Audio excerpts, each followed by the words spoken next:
இப்படி அறிவியல் ரீதியாவே இன்னும் உலகம் அழியும்ன்றது யாராலயுமே ப்ரூவ் பண்ண முடியல. அப்படி இருக்கப்ப எவ்வளவு ஆணித்தரமா நீங்க சொல்றதுக்கு காரணம் என்ன சார்?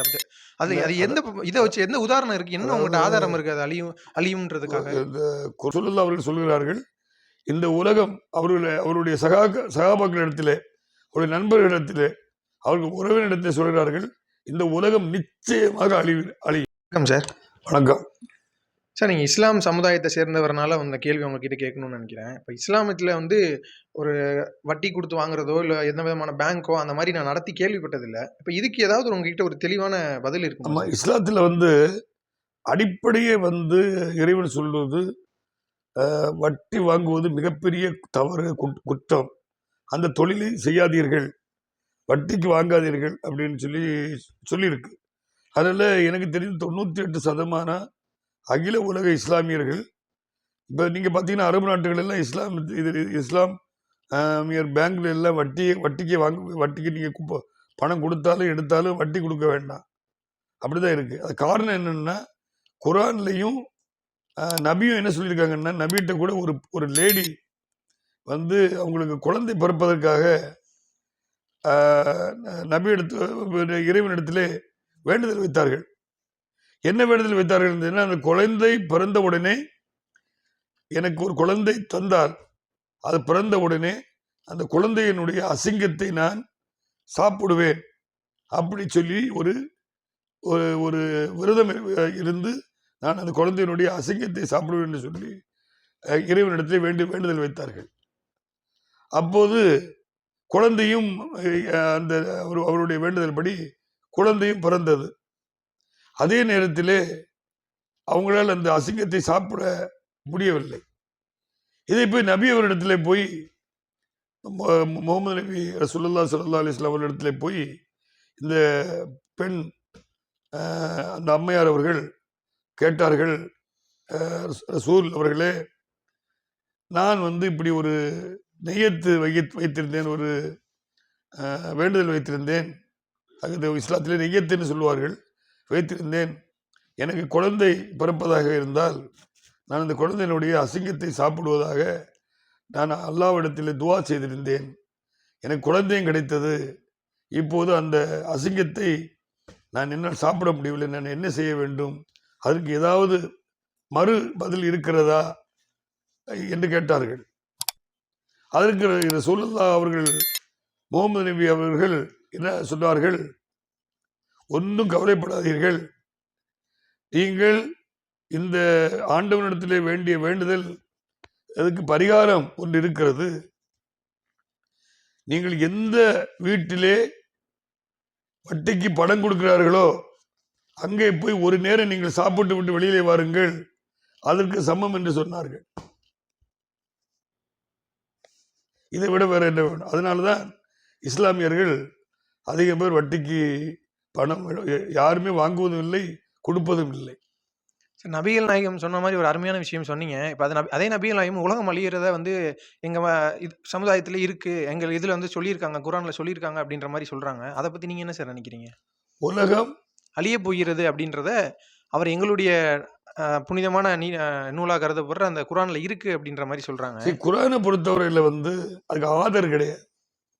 அதுக்கு ஆதரே இறைவன் தான். அதுக்கு யாரு எழுதினது, யாரு பண்ணது? மொத்தமே 30 சாப்டர் கொண்டதுதான் குரான். வேர்ல்டு வைடு ஒரு 30 சாப்டர், 114 சாப்டரை வச்சு உருவாக்கப்பட்ட ஒரு ஒரு ஒரு பொக்கிஷம் தான் குரான். அதுக்கு மேல நீங்க சொல்றதுல அதீது பேச்சு, அதாவது இந்த நீங்க சொற்பொழிவு ஆற்றுவீங்கல்ல, கதை, அதெல்லாம் மற்றபடி இஸ்லாத்தில் இருக்கக்கூடிய நபிமார்கள் நடந்த கதை, நபிமார்கள் வாழ்ந்த கதை, நபிமார்கள் எப்படி வாழ்ந்தார்கள், எப்படி உயர்ந்தார்கள், எப்படி தொழுகை நடத்தினார்கள் இறைவன் கூற்றுப்படி, அதுதான் கதைகள். அதாவது குரான் என்பது மேலிருந்து இறக்கப்பட்டதாக வரலாறு.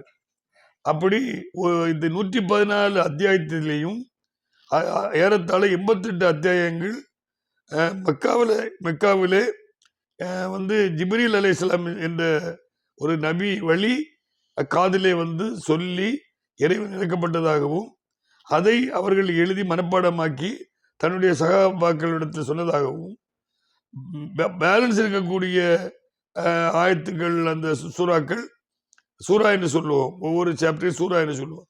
அந்த சூறாக்கள் மதீனாவில் இறக்கப்பட்டதாகவும் இருக்கிறது. அதிலே பார்த்திருக்காங்க சொல்ற போலையோ அல்லது நம்ம கணிக்கிறத போலையோ எத்தனையோ இடத்துல கணிக்கிறார்கள். ஒரு சில இடத்துல அந்த கணிப்பு உண்மையாக இருக்கிறது. ஆனால் ரசூலுல்லாஹ் சொன்னார்கள், நீங்கள் என்றைக்கு 74 அறிகுறிகளை பார்க்கிறீர்களோ அன்று இந்த உலகம் நிச்சயமாக இறுதி முடிவுக்கு வந்து விட்டது என்று சொன்னார்கள். இப்படி அறிவியல் ரீதியாவே இன்னும் உலகம் அழியும்ன்றது யாராலையுமே ப்ரூவ் பண்ண முடியல. அப்படி இருக்கப்ப எவ்வளவு ஆணித்தரமா நீங்க சொல்றது காரணம் என்ன சார்? அது அது எந்த இத வச்சு எந்த உதாரணம் இருக்கு? என்ன உங்கள்ட்ட ஆதாரம் இருக்கு அது அழியும்ன்றதுக்காக? இந்த குர்ஆன் எல்லா மற்ற வேதங்களை பற்றி எதையும் சொல்ல விரும்பவில்லை.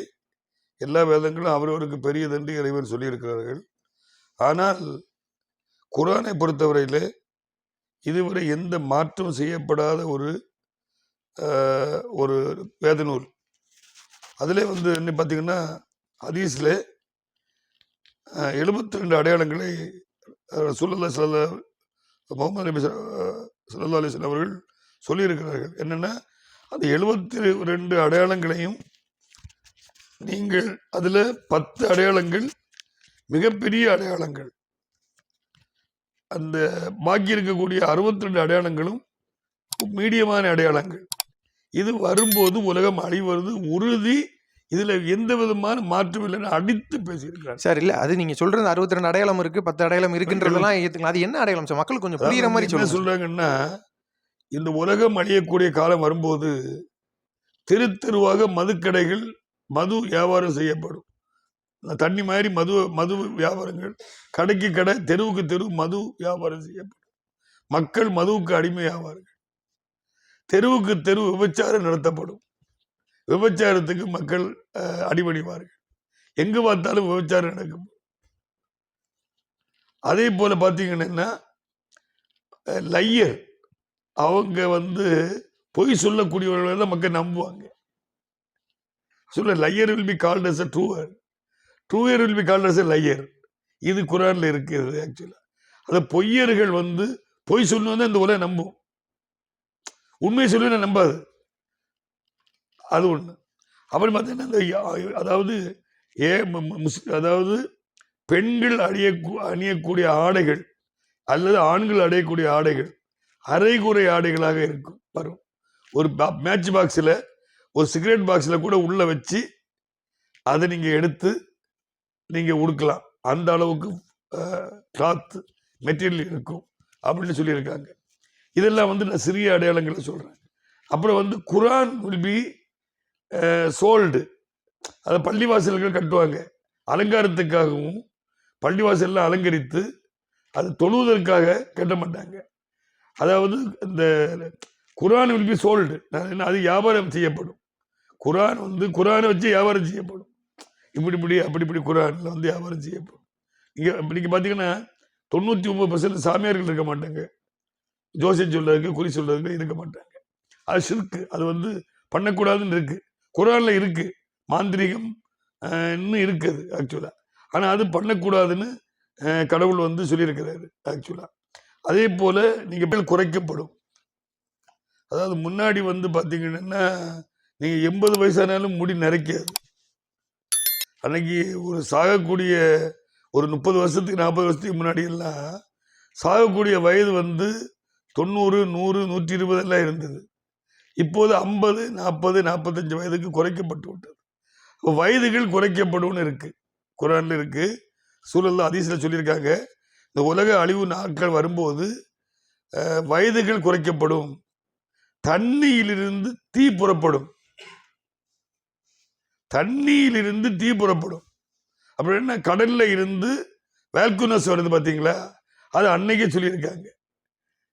தண்ணியிலிருந்து தீ புறப்படும். டிவோர்ஸ் காமனா வந்துடும். எல்லா, அதாவது 80% டிவோர்ஸ். இப்போ இன்னைக்கு கல்யாணம் பண்ணுவாங்க, ஒரு மாசத்துல டிவோர்ஸ் பண்ணிடுவாங்க. அது ரசூலுல்லாஹ் ஸல்லல்லாஹு அலைஹி வஸல்லம் சொல்லியிருக்காங்க. Divorce common. அது மாதிரி ரிலேட்டிவ்ஸ்களை மக்கள் மதிக்க மாட்டார்கள். காலில் செப்பல் போட தெரியாதவனும் இந்த நாட்டை ஆழ்வான். காலில் செப்பல் போட தெரியாதவனும் போடாதவனும் மாடி வீடு கட்டுவான், உழுது கொண்டிருப்பவனும் மாடி வீடு கட்டுவான், உயர்ந்து பார்க்கக்கூடிய மாடி வீடு கட்டுவான், எரிமலைகள் வெடிக்கும். போல அதாவது கடல்ல பாத்தீங்கன்னா வேல்கனோஸ் வருது. இப்போ தண்ணியில தீ உருவாகும்னு இருக்கு. இந்த science of end of the doomsday அதுல இருக்கு. 72 science of end of the doomsday, 72 காரணங்கள் சூழல்ல முகமது நபி சொல்லியிருக்காங்க. அது நம்ம அதை ஆராய்ச்சி பண்ணி பார்க்கும்போது இப்போ கடல் தண்ணீர் சோடியம் குளோரைடு NaCl2 + H2O அது இருக்கு. அப்போ அதனால இப்போ ஒரு காலகட்டத்தில் இந்த குளோரின் ஆவியா வெளியில போயிடுச்சுன்னு வச்சுருக்கேன். குளோரின் அந்த கடலை விட்டு போயிடுச்சுன்னு வச்சுருங்களேன். அப்போ தண்ணி சோடியம் இந்த குளோரைடு இருக்குனாலதான் கடல் தீபத்தாம இருக்குது. அந்த குளோரினுடைய அளவு குறையும் போது ஆட்டோமேட்டிக்கா இந்த சோடியம் பொறுத்தவரையில தண்ணி பட்டாலே தீ எறியக்கூடியது. அதனால்தான் சோடியத்தை நம்ம பெட்ரோல்லையோ கெரோசின்லையோ ஊற்றி வைக்கிறோம். அப்போ முழு கடலும் எரிந்து சாம்பலாவதற்கு வாய்ப்பு இருக்கிறது. அதே போல நீங்க பாத்தீங்கன்னா இது ஒரு காரணம். நான் சொல்றது எந்த ஒரு மனைவி கணவனை மதிப்பதில்லை, கணவன் மனைவியை மதிப்பதில்லை, இப்படிலாம் இதுல சமுதாயத்தில் வரும். அப்போ அது பிள்ளைகள் குழந்தைகள் நமக்கு வேணும், குழந்தை வேணும்னு உள்ள சொல்லிட்டு இருக்குமோ, நமக்கு எதுக்கு இப்போ குழந்தை தேவையில்லைன்னு சொல்லக்கூடிய காலம் ஏற்படும். இதை போன்று 72 காரணங்கள் இருக்கிறது. இது என்னிடத்திலே இருக்கிறது, என்னிடத்திலே அந்த ஆதாரங்கள் இருக்கிறது. நீங்கள் எப்போ வேண்டும் என்றாலும் நான் அதை திருப்பி உங்களுக்கு ஒளிபரப்ப தயாராக இருக்கிறேன். நாம் மீண்டும் அடுத்த சைன் ஆஃப் டூம்ஸ்டேயோடு சந்திக்கும் வரை வணக்கம், நன்றி.